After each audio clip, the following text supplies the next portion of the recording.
Komisi Pemberantasan Korupsi KPK sudah menetapkan 2 tersangka dalam kasus dugaan korupsi dana Corporate Social Responsibility atau CSR Bank Indonesia. Deputi Penindakan dan Eksekusi KPK Rudi Setiawan mengatakan pihaknya telah menetapkan tersangka kasus CSR BI sejak beberapa bulan lalu.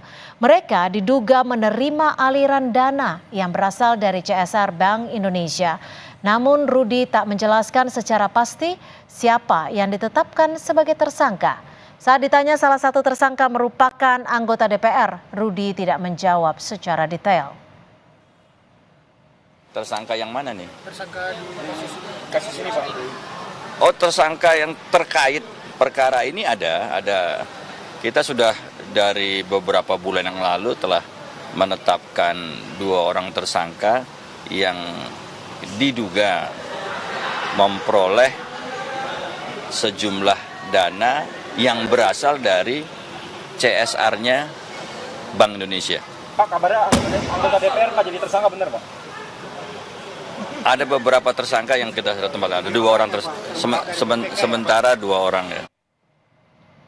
Komisi Pemberantasan Korupsi KPK menggeledah ruang kerja Gubernur Bank Indonesia dan ruangan lainnya terkait kasus dugaan penyalahgunaan dana Corporate Social Responsibility atau CSR.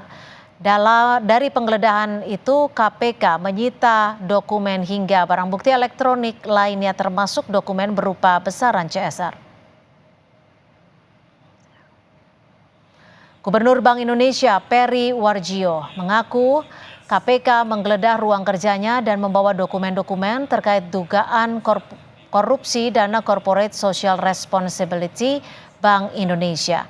Gubernur BI menghormati proses hukum yang dilakukan KPK dengan cara menyampaikan keterangan yang dibutuhkan oleh KPK. Peri Warjio mengklaim program CSR BI diberikan sesuai tata kelola dan aturan yang berlaku. Antara lain harus memenuhi persyaratan bahwa CSR hanya diberikan kepada yayasan yang sah. Dan itu kedua ada program kerja yang konkret dan juga ada pengecekan dan juga ada laporan pertanggungjawabannya oleh yayasan itu ada.